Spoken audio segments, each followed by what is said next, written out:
அர்ப்பணம். வணக்கம் ஃப்ரெண்ட்ஸ். இன்னைக்கு நம்ம என்ன பார்க்க போறோம்னா ரத சப்தமியோட வரலாறும், ரத சப்தமி அன்னைக்கு சூரிய பகவானை வழிபாடு பண்ணோம்னா நமக்கு என்ன நன்மை கிடைக்கும் அப்படின்னு புராண கதையும் நம்ம பார்க்க போறோம். ரத சப்தமி அப்படின்னா இந்து சமயத்துல தை அமாவாசைக்கு அடுத்து வர 7வது நாள சப்தமி திதியை தான் ரத சப்தமி அப்படின்னு நம்ம சொல்றோம். சப்தமி திதி மகா சப்தமி, அச்சல சப்தமி அப்படின்னு சொல்றோம். சூரிய பகவானு பிறந்த நாடு தான் இந்த சப்தமி. சூரிய ஜெயந்தி, சந்திர சூரிய விரதம் அப்படின்னு நம்ம சொல்றோம். சூரிய பகவான் 7 குதிரைகளை பூட்டிய தேர்ல வடக்கு திசையை நோக்கி திருப்பி பயணிக்கிறது தான் இந்த நாள். அது சூரிய பகவான பிறந்த நாளாகவும் நம்ம கொண்டாடிட்டு இருக்கிறோம். சூரிய பகவான் தெற்கு நோக்கி தட்சியாயன பயணத்தை முடிச்சுக்கிட்டு வடக்கு நோக்கி உத்தரையான பயணத்தை ஆரம்பிக்கிற நாள் தான் ரத சப்தமியாவும் இருக்கு. சூரியன் பிறந்த நாளா இருக்கிற இந்த ரத சப்தமி அன்னைக்கு நம்ம சூரியனை வழிபாடு பண்ணோம்னா நமக்கு ஞானம், செல்வம், பெயரு, புகழ், கீர்த்தி, ஆற்றல், நல்ல ஆரோக்கியம், நோய்கள் எப்படிப்பட்ட நோய்கள் இருந்தாலும் அந்த நோய்கள் குணமாகும். எதிர்மறை ஆற்றல இருந்து நமக்கு பாதுகாப்பு கொடுக்கும், சூரிய பகவான் கொடுப்பாரு. இது மாதிரி நம்ம வேண்டுங்கிற வரத்தை அன்னைக்கு வாரி வழங்குவாரு சூரிய பகவான். ரிஷி காசியப முனிவருக்கும் அதிதிக்கும் மகனா சூரிய பகவான் பிறக்கிறாரு. சூரிய பகவான் அவங்க அம்மா வயிற்றுல இருக்கும்போது ரிஷி காசியப முனிவருக்கு அவங்க அம்மா சாப்பாடு பரிமாறிட்டு இருக்கிறாங்க, நிறைமாத கர்ப்பிணியா இருக்காங்க. அந்த சமயத்துல வாசல்ல கதவை தட்டுறாங்க. யாரு அப்படின்னு கேட்கும்போது ஒரு அந்தனர் எனக்கு சாப்பாடு வேணும் அப்படின்னு கேட்கும்போது இங்க அதிதி வர்றேன்னு சொல்லிட்டு, எப்பவுமே அவங்க கணவனுக்கு தான் பணிவிட செய்யறதா முதல் ப்ரிஃபரன்ஸா இருப்பாங்க. அதிதி அவங்க கணவர் காசியபருக்கு சாப்பாடு பரிமாறிட்டு சாப்பாடு எடுத்துட்டு வரங்காட்டி வெளியில இருந்த அந்தனருக்கு கோபம் வந்துடுது. நான் அந்தனர் நானு கதவை தட்டிட்டு எவ்வளவு நேரம் இருக்கிறது, நீ இவ்வளவு நேரம் கதவை திறக்காத, இப்படி பண்ணுன அப்படின்னு சொல்லிட்டு அவர் கோவம் சாப்ப விட்டுறாரு. வயிற்றுல இருக்கிற குழந்தை இறந்து போயிரும் அப்படின்னு சொல்லிட்டு அதிதி கவலைப்பட்டு போய் அவங்க கணவர் காசியபர்கிட்ட சொல்றாங்க, இப்படி அந்த நிறைய எனக்கு சாப்பம் விட்டுட்டாங்க அப்படின்னு சொல்லிட்டு. அதுக்கு காசியபர் முனிவர் சொல்றாரு, நீ இதுக்கெல்லாம் நீ கவலைப்படாத, இந்த அமிர்த உலகில இருந்து அழிவில்லாத ஒரு மகன் நமக்கு பிறப்பான் அப்படின்னு அவர் வாழ்த்துறாரு. ஒளி பிரகாசமான சூரிய பகவான அதிதிக்கு மகனா பிறக்கிறாங்க. சூரிய பகவான அருணன் தேரோட்டியா இருந்து 7 குதிரைகள் பூட்டிய தேரில உயிருள்ள பொருள், உயிர் இல்லாத பொருள் எல்லாத்துக்கும் ஒரே மாதிரி அவரோட சக்திகளை வாரி வழங்குறாரு. அந்த ரத சப்தமி அன்னைக்கு 7 எருக்க இலைய தலையில வச்சு நாம குளிச்சோம்னா தீராத நோயும் தீரும், நம்மளோட பாவங்கள் 7 ஜென்மத்தை பாவங்கள் போக்கும் அப்படிங்கிறதுக்கு புராண கதையை நம்ம பார்க்கலாம். ஃபர்ஸ்ட் கதை, பீஷ்மரு மகாபாரத போர்ல அர்ஜுனன் எய்த அம்புனால அம்பு படுக்கையில படுத்த படுக்கையா இருக்கிறாரு. அவருக்கு ஒரு வரம் இருக்கு, அவர் வேண்டுங்கிற போது அவரோட உயிரை அவரை உடலை விட்டு பிரியுங்கிறது. ஆனா மகாபாரத போர்ல அவரு பாண்டவர்கள் வெற்றி அடைஞ்ச பிறகுதான் அவர் உயிர் விடணும்னு நினைக்கிறாரு. அதனால அவர் படுத்த படுக்கையா இருக்கும்போது அவருக்கு உடம்பெல்லாம் அவ்வளோ வேதனையா இருக்குது, மனசு வேதனையா இருக்குது. அவரால் வலியே தாங்க முடியல. அவரு நம்ம என்ன பண்ண போறோம், அவர் ரொம்ப வேதனைப்பட்டுக்கிட்டு இருக்கிறாரு. அந்த சமயத்துக்கு வியாசரு பீஷ்மரை பாக்கிறதுக்கு போர்க்களத்துக்கு வராரு. பீஷ்மரு கேக்குறாரு வியாசர்கிட்ட, நான் என்ன பாவம் செஞ்சனோ, நான் விரும்பியபடி நான் சாவணும் இறக்கணும்னு வரம் இருந்தாலும் ஏன் எனக்கு உயிரும் போகல, இந்த உடம்பெல்லாம் மனசெல்லாம் இவ்வளோ வலியா இருக்கு அப்படின்னு சொல்லிட்டு சொல்றாரு.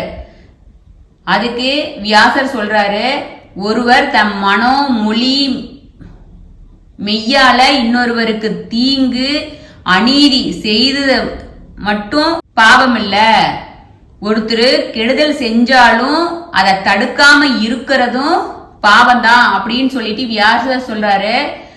அதனால அவங்க அந்த பாவத்தை அவங்க அனுபவிச்சேதான் தீரணும், அதனாலதான் நீ இது மாதிரி கஷ்டப்படுற அப்படின்னு பீஷ்மர்கிட்ட சொல்றாரு.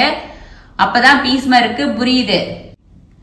ஏன்னா துரியோதன துச்சாதனகிட்ட சொல்லி பாஞ்சாலி இழுத்துட்டு வர சொல்லி அவங்க புடவைய உருவும் போது அந்த அவையில இருந்த யாருமே அதை தடுக்கல. பாஞ்சாலிக்கு உதவுறதுக்கு கூட யாரும் முன் வரல. ஒருத்தர் கூட அநீதின்னு குரலும் கொடுக்கல. அந்த அவையில தான் நம்ம பீஷ்மரும் இருந்தாரு. அப்படி ஒரு அநியாயம் நடக்கும் போதும் அதை தடுக்காத அவர் இருந்ததுனாலதான் அவரு இந்த அம்பு படுக்கையில இவ்வளோ வேதனையை அனுபவிச்சுட்டு இருக்கிறாரு அப்படின்னு சொல்லிட்டு அவரு உணர்றாரு. அதுக்கு பீஷ்மருக்கு கேக்குறாரு வியாசர்கிட்ட, இதுக்கு என்ன பிரியாச்சித்தம்?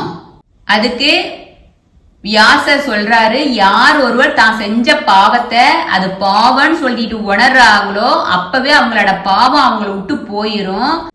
ஆனாலும் பீஷ்மா, திரௌபதி கண்ணா என்னை காப்பாற்ற மாட்டாயா அப்படின்னு துரியோதன அவையில கதறிய போது கேட்கும் திறன் இருந்தும் நீ அதை கேட்காம இருந்ததுனால உன்னு காதாகட்டும், பார்க்கும் பார்வை இருந்தும் பார்க்காதது போல இருந்த உன்னு கண்ணாகட்டும், நீ சொன்னா அனைவரும் கேட்பாங்க அப்படின்னு நிலையில இருந்தும் உன் வாயாகட்டும், உன்னோட தோள்கள் நீ எவ்வளவு பேத்த வேணா போரிட்டு ஜெயிப்ப, உன் கைகளாகட்டும், உன்னோட வலுவான தோள்களாகட்டும், நீ ஆரோக்கியமா இருந்தாலும் எந்திரிச்சு நிக்காத இருக்கிற உன் கால்களாகட்டும், எது நல்லது கெட்டது அப்படின்னு யோசிக்காத உன்னு புத்தி தெரிகிற நிலைமையில இருக்கிற நீயே, உன்னோட மூளை இருக்கிற தலையாகட்டும் எல்லாமே பாவம் செஞ்சிருக்குது.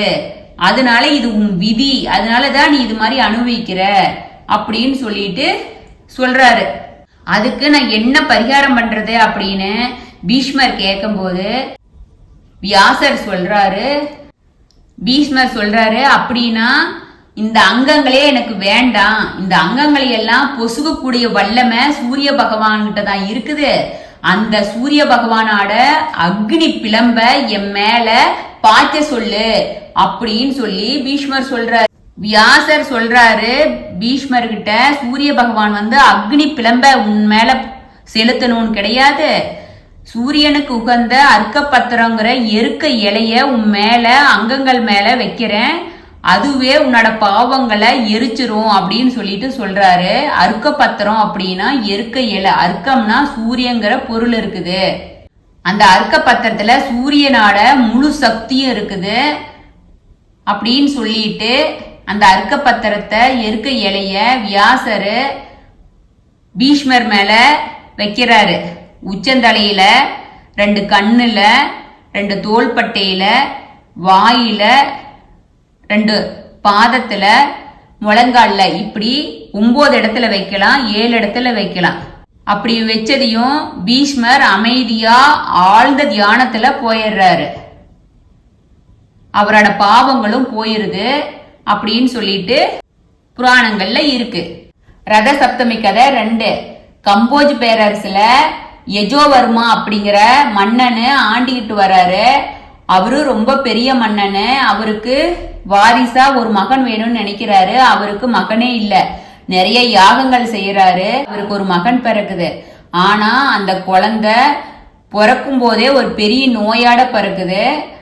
அதனால அந்த ராஜாவும் ராணியும் ரொம்ப கவலைப்பட்டு மனசு உடைஞ்சு என்ன பண்றதுன்னு தெரியலையேன்னு கவலையா இருக்கிறாங்க. இவ்வளவு விரதம் இருந்து யாகங்கள் செஞ்ச பிறந்த குழந்தை இப்படி நோயாட பிறந்திருக்கே அப்படின்னு சொல்லிட்டு அந்த சமயத்துல ஒரு முனிவர் அரசவைக்கு வராரு. அந்த முனிவர் ராஜாவோட கவலையை பார்த்துட்டு என்னன்னு கேட்கும் போது ராஜா சொல்றாரு, இப்படி அவரோட மகனுக்கு இப்படி தீராத நோய் அப்படி இருக்குதுன்னு சொல்லும் போது அந்த முனிவர் சொல்றாரு, ரத சப்தமி அன்னைக்கு எருக்க இலைய அந்த குழந்தைக்கு மேல வச்சு சூரிய பகவானுக்கு நீங்க பூஜை பண்ணுங்க.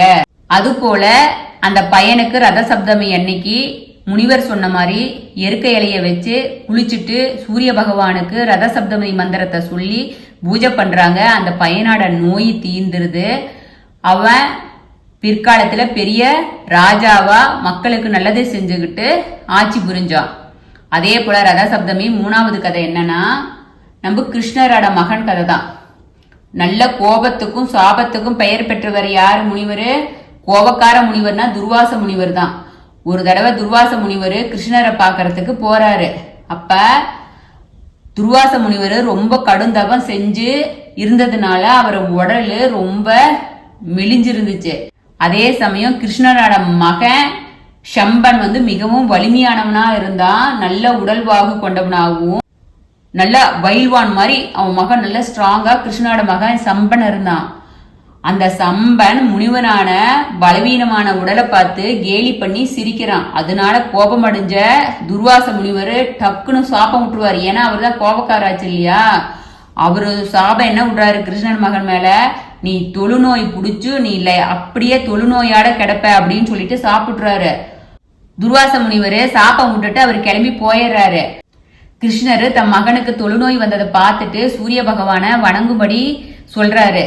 அந்த பையன் ரத சப்தமி அன்னைக்கு சூரிய பகவானோட மந்திரத்தை உச்சரிச்சு எருக்கை இலைய தலையில வச்சு குளிச்சு ரத சப்தமி பூஜை சூரிய பகவானுக்கு பண்றாப்புல அந்த பையனோட தொழுநோயும் தீந்துருது. இது மாதிரி நாம பீஷ்மருக்கு, கம்போஜ் பேரரசோட அரசனோட மகனுக்கு, நம்ம கிருஷ்ணரோட மகனுக்கு எல்லாமே சூரிய பகவான ரத சப்தமி அன்னைக்கு வழிபாடு பண்ணினதுனால அவங்களோட தீராத நோய் தீந்துச்சு, மன அமைதி கிடைச்சிச்சு, வாழ்க்கையில வெற்றி அடைஞ்சாங்க அப்படின்னு நம்ம பார்த்தோம். சூரிய பகவானோட ரத சப்தமி அன்னைக்கு நம்ம எருக்கு இலையை வச்சு குளிக்கிறதுல இன்னொரு புண்ணியம் என்ன அப்படின்னு சொன்னா, பீஷ்மரு பிரம்மச்சாரியா இருந்து இறந்துடுறாரு இல்லையா. அவருக்கு குழந்தைங்க இல்லாதனால அவருக்கு திதி தர்ப்பணம் கொடுக்கறதுக்கு ஆள் இல்லை அப்படின்னு தர்மர் கவலைப்படும் போது வியாசர் சொல்றாரு, தர்மரே நீ கவலைப்பட வேண்டாம், ஒழுக்கம் தவறாத நேர்மையான பிரம்மச்சாரிகளுக்கும் தூய்மையான துறவிகளுக்கும் பித்ருக்கடனு என்பது அவசியமே இல்லை. ஆனாலும் பீஷ்மரு தம் வாக்கு தவறாத தூய்மையானவரா இருந்தாரு. இனி வருங்காலத்துல இந்த பாரதமே பீஷ்மருக்காக திதி தர்ப்பணம் கொடுக்கும். ரத சப்தமி அன்னைக்கு யார் ஒருவர் தங்க உடம்புல எருக்க இலைய வச்சு குளிக்கிறாங்களோ அவங்க எல்லாரும் அவங்க பாவங்கள்ல இருந்து தங்களை விடுவிச்சுக்கிறாங்க. அதோட பீஷ்மருக்கும் திதி தர்ப்பணம் கொடுத்த புண்ணியமும் அவங்களுக்கு கிடைக்கும் அப்படின்னு சொல்லிட்டு வியாசர் சொல்றாரு. இதுல இருந்து என்ன தெரியுது ஃப்ரெண்ட்ஸ், ரத சப்தமி அன்னைக்கு விரதம் இருந்து எருக்க இலைய தலையில வச்சு நீராடுனா தெரிஞ்சோ தெரியாமலோ நம்ம செஞ்ச பாவங்களும் நம்மளை விட்டு தூர போகும். அது இல்லாத நம்ம பீஷ்மருக்கும் குழந்தை இல்லாத முனிவர்களுக்கும் நம்ம திதி தர்ப்பணம் கொடுத்த மாதிரி அர்த்தமும் ஆகுது. அதோட புண்ணியமும் நமக்கு சேருது. 7 இலை வச்சு குளிக்கிறதுனா உச்சந்தலையில 1, 2 தோள்பட்டையில 2, 2 கண்ணுல 2, பாதத்துல 2, மொத்தம் 7 இலை வச்சு நீங்க குளிக்கணும். பெண்களா இருந்தா அச்சதையாட சேர்த்து மஞ்சள் வச்சுக்கணும் அந்த எருக்க இலை மேல. ஆண்களா இருந்துச்சுன்னா திருநீர் வச்சுக்கணும். கிழக்கு பக்கமா உட்கார்ந்து இல்லாட்டி நின்னுகிட்டோ நான் 7 ஜென்ம பாவமும் தூர விலகணும். இது வரைக்கும் நான் தெரிஞ்சோ தெரியாமையோ செஞ்சிருந்த பாவங்களும் என்னை விட்டு விலகணும். என் உடம்புல என் சந்ததியில யாருக்கு நோய் இருந்தாலும் அந்த நோயும் விலகணும்னு சொல்லிட்டு 3 டப்பா தண்ணி ஊத்திக்கிங்க. ஊத்திட்டு சூரியனை மனசுல நினைச்சுக்கிட்டு ஊத்திக்கிங்க. ஊத்திட்டு அந்த எருக்க இலையை எப்பவும் போல டஸ்ட்பின்ல போட்டுருங்க. நார்மலா எப்பவும் குளிக்கிற மாதிரி குளிச்சுட்டு வந்துட்டு சூரிய பகவானை கும்பிடுங்க. சூரிய பகவானுக்கு ஒரு சொம்பு தண்ணி விடுங்க. இதுதான் ரத சப்தமி. அதுக்கப்புறம் அடுத்த வீடியோவில் நம்ம எப்படி ப்ராப்பரா சாமி கும்பிடுறதுன்னு சொல்லிட்டு சொல்றேன். இந்த ரத சப்தமி புராண கதையை தான் நம்ம இதுல போட்டிருக்கோம், பார்த்துருக்கோம். ரத சப்தமி புராண கதையை கேட்டவங்க எல்லாருமே தயவு செஞ்சு வருஷத்துல ஒரு நாளைக்கு ரத சப்தமி அன்னைக்கு 7 எருக்க இலைய தலையில வச்சு குளிச்சு உங்களோட பாவங்கள் தோஷங்களை நீங்க நீக்குங்க அப்படின்னு சொல்லிட்டு சிவார்ப்பணம் 6161 சேனல் கேட்டுக்கிறோம். சிவார்ப்பணம். வணக்கம் ஃப்ரெண்ட்ஸ்.